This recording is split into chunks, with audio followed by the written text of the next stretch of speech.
Hello again, Chapter 10. There was no time to waste. Every second Morgan waited was another moment Eli was in the other world alone, maybe dying, and all because she had said such a horrible thing to him. The only thing she needed to do before leaving was think of a way to keep the portal open so that when she found him, they could come back. At the same time, she needed to stop the cold from coming in. Shutting the door would not help. The blizzard would find a way to keep pushing cold air all through the house. It would have to be done on the other side. How could I close the portal on this side if I wasn't going to just tear the paper off? She asked herself. She looked away from the secret room and took inventory of the unfinished attic, desperate for an idea. The skeletal walls with nails and screws and wire all over, debris of drywall and plywood, and that's it. Morgan gathered up 3 pieces of plywood that she thought collectively would cover the portal, grabbed a handful of nails, and took a hammer from the tool bag. With everything she needed, she stepped inside the secret room and closed the door firmly behind her. She pocketed the nails, then tossed the hammer and scraps of wood through the opening. "I guess I'm next," she said. She took a deep breath, but the air was too cold. The wind was too harsh, and she couldn't. She could hardly catch her breath, never mind taking a nice, long, calming one. She clutched the sides of the portal, braced her feet against the wall, and climbed up, then through, the opening. Once on the other side, she fell a few feet down, landing in soft, untouched snow. It was like falling into feathers. Morgan stood up and saw that she had come out of a hollow near the base of a massive tree, part of a thickly wooded forest. And while the tree she'd come out of was the thickest and tallest, the others in the forest were no saplings. They looked as old as the earth, and it was incredibly beautiful and familiar. Morgan felt an unmistakable tug in her chest, like this was the reason she'd actually come here. She knew better, though, and shook off whatever pull she felt. She was here for Eli, and by now he could be laying in the field somewhere, alone and freezing cold. She fished through the deep snow, found the wood and the hammer, and proceeded to nail the flat pieces of wood into the tree and over the portal. This took a long time, long enough that the cold pierced through her hoodie and her hands became frozen stiff. She had to blow on them or stick them in the kangaroo pocket between each hammer strike. But eventually the portal was almost fully covered. Now at least the attic would be shielded from the blizzard. Katie and James wouldn't notice the cold, but in the morning, if Morgan wasn't back with Eli, they would most certainly notice both kids missing. Something she'd told Katie echoed in her mind because she had said, "I won't run away." She needed to find Eli and figured that she had 3 hours, at most, until Katie and James woke up. Morgan willed herself to turn away from the forest, the huge tree, and towards the open field. The wind was ferocious, equally cold and strong and loud, and the snow was deep and treacherous. Standing where she was, it already reached her knees. Regardless, she took a step forward, then another, closer to the village and hopefully Eli. Each step felt harder than the last. The wind was like fire against her exposed face and instantly froze the tears that fell from her eyes. Her muscles and joints ached from the effort of moving through the ever-deepening snow, which crawled inside her moccasins and gnawed at her limbs. Winnipeg, the city she lived in no matter what home she was at, wasn't called Winterpeg for nothing. The winters there were unforgiving, but this winter was 10 times worse. The only thing Morgan could see was white. A sheet of unblemished and endless snow lay in front of her. Snow lifted off the surface and danced wildly in the air like ghosts. There was no sign yet of the forest that Eli had drawn on the horizon. No sign anywhere of the village. No footprints that might lead her to him. Just white, terrible white. It could have been that she was walking for 10 minutes or hours, but she carried on, kept peering through the storm to see something, anything. She carried on until her legs refused to go one more step, and the white slate in front of her began to turn black. "Eli!" she cried desperately.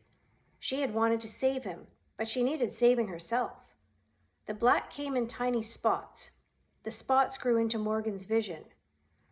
Don't just die, Morgan, do something, she thought.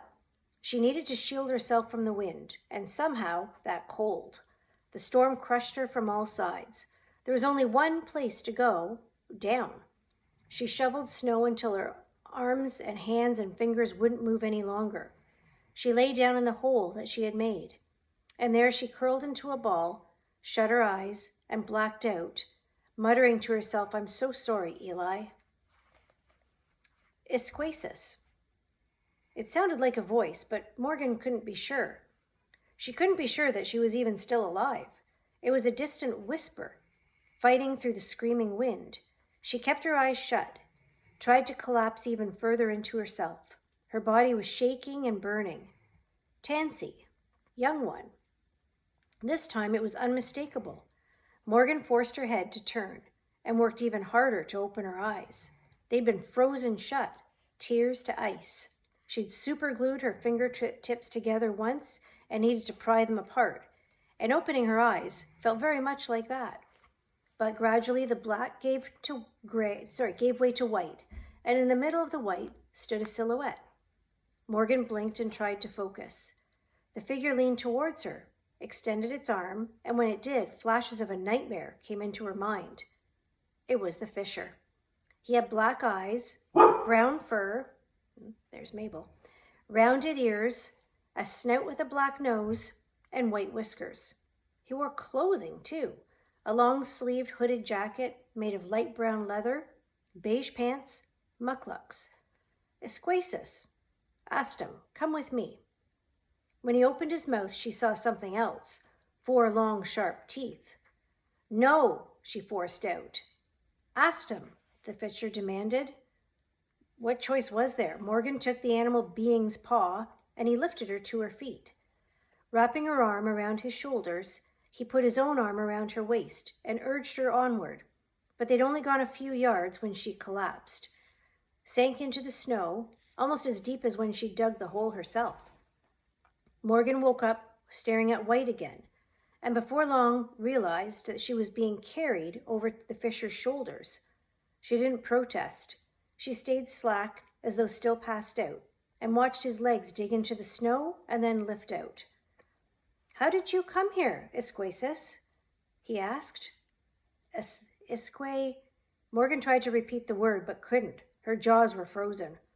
Esquasis, he said. Girl, how did you come here? Morgan rubbed her jaws to give them some warmth and tried to speak again. Through a drawing. She was too exhausted to consider how ridiculous that sounded. A drawing, the fisher said knowingly, as if it didn't sound ridiculous at all. You came here through the great tree. The big tree, yes. And why are you here? Eli, was all she could say. Her jaw and mouth refused to comply any longer. Eli's name came out like a breath.